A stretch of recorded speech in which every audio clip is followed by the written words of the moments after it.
Assalamualaikum warahmatullahi wabarakatuh. Alhamdulillah pada hari ini kita kembali dalam channel Setia Belajar. Sebelum kita belajar, terlebih dahulu berdoa sesuai dengan agama dan kepercayaan masing-masing. Ya, jadi pada hari ini kita sudah memasuki materinya, peristiwa dalam kehidupan tema 7. Subtema 1, peristiwa kebangsaan masa penjajahan, pembelajaran 5. Namun sebelum memasuki materi, terlebih dahulu kita melihat tujuan pembelajaran yang akan dicapai setelah mengikuti pembelajaran ini. Jadi adapun tujuan pembelajaran yang akan kita capai pada kali ini adalah yang pertama, dengan membaca, siswa dapat mengidentifikasi dampak peristiwa Sumpah Pemuda 1928 secara tepat. Dengan bernyanyi, siswa dapat menyanyikan lagu dengan memperhatikan ketepatan nada dan tempo secara benar. Dengan melakukan percobaan, siswa dapat mengetahui perpindahan kalor secara tepat.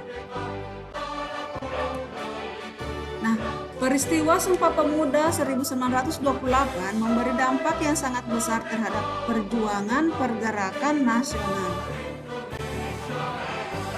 Dampak peristiwa Sumpah Pemuda 1928 pada tanggal 28 Oktober 1928, suatu tekad yang sangat penting bagi penguatan konsep wawasan kebangsaan Indonesia telah diikrarkan. Ikrar tersebut merupakan modal yang sangat berharga bagi terbentuknya negara kesatuan. Tekad untuk bersatu dan mengesampingkan alasan-alasan kedaerahan, kesukuan, keturunan, keagamaan, dan golongan. Namun, persatuan itu tetap dalam kerangka saling menghormati dan menghargai perbedaan-perbedaan yang ada. Kesemuanya bersatu padu dan melebur dalam ikrar Sumpah Pemuda. Sejak peristiwa Sumpah Pemuda 1928, dunia dikejutkan oleh kemampuan dan kebulatan tekad bangsa Indonesia untuk bersatu padu dalam sebuah ikatan kebangsaan. Pengaruhnya pun sangat besar bagi organisasi pergerakan. Organisasi-organisasi politik yang lahir setelah peristiwa Sumpah Pemuda semuanya memakai kata Indonesia dalam namanya. Begitupun dengan organisasi yang bersifat kedaerahan mulai memproses untuk bersatu dalam satu wadah, yaitu Organisasi Indonesia Muda. Adapun tujuannya adalah untuk mempererat tali persatuan segenap pemuda yang berbangsa, berbahasa, dan bertanah air Indonesia.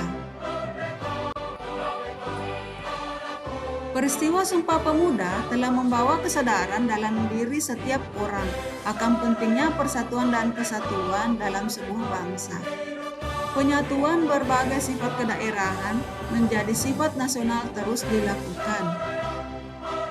Peristiwa Sumpah Pemuda menegaskan rasa senasib, sepenanggungan sebagai satu bangsa. Rasa inilah yang kemudian menyebabkan timbulnya semangat persatuan untuk membentuk sebuah negara kesatuan. Nah, ayo menulis.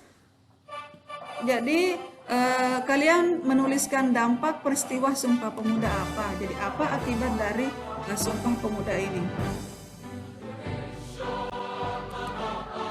Nah, mari kita bersama-sama menyanyikan lagu Indonesia Raya. Jadi Indonesia Raya ini adalah lagu wajib nasional. Jadi diciptakan oleh W.R. Supratman dengan menggunakan lagu 4/4 ya. Jadi silakan nyanyikan sesuai dengan tempo, nada dan temponya. Nah, peristiwa mengembung dan menyublim. Selain peristiwa mencair, membeku, dan menguap, masih terdapat dua perubahan wujud benda. Perubahan wujud benda yang dimaksud adalah mengembung dan menyublim. Mengembun adalah peristiwa perubahan wujud gas menjadi cair. Peristiwa ini merupakan kebalikan dari peristiwa menguap. Menyublim merupakan peristiwa berubahnya wujud zat padat menjadi gas. Mengkristal adalah perubahan wujud gas menjadi padat. Nah, perhatikan alurnya agar kalian bisa lebih memahami. Jadi ini benda gas, padat, dan benda cair. Jadi ada 3 benda Jenisnya benda gas, padat, dan cair. Nah, keterangannya berwarna, jika nanti arah panahnya berwarna merah, maka dia memerlukan kalor. Jika berwarna kuning, melepaskan kalor. Jadi dari padat ke cair, dia arah panah merah. Jadi dari padat, benda padat itu memerlukan kalor agar bisa menjadi cair. Nah, itulah yang dimaksud mencair. Jadi padat, untuk bisa mencair, benda padat memerlukan kalor.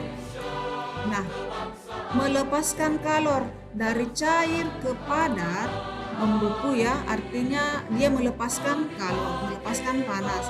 Dari benda cair melepaskan kalor, akhirnya bisa membentuk benda padat, contohnya pada es batu. Nah, selanjutnya dari benda padat memerlukan kalor untuk menjadi gas, itulah disebut dengan menyublim.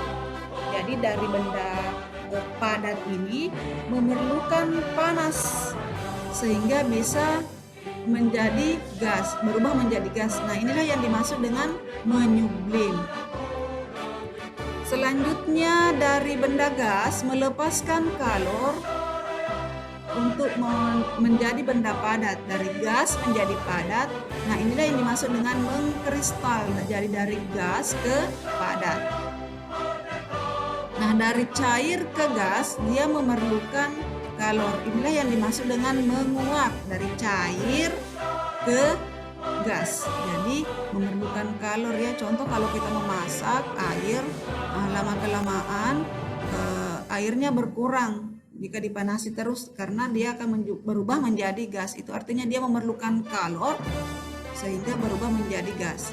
Nah, dari gas ke cair, artinya dari benda gas ini melepaskan kalor hingga mencair, jadi mengembun. Contoh pada pagi hari ini bisa kita temui pada daun, itu basah ya, padahal tidak habis hujan. Jadi itulah yang dimaksud dengan mengembun. Bagaimana, apakah kalian bisa memahaminya? Nah, jadi ini adalah proses bagaimana dia bisa memerlukan kalor atau melepaskan kalor. Ya, demikianlah materi kita pada hari ini. Semoga kalian bisa memahaminya dengan baik. Ingat, tetap semangat meskipun belajar dari rumah. Tetap mengerjakan tugas tepat waktu agar kalian bisa disiplin. Tetap menjaga kesehatan, gunakan masker jika keluar dari rumah, jaga jarak, dan rajin-rajinlah mencuci tangan. Demikian, Assalamualaikum warahmatullahi wabarakatuh.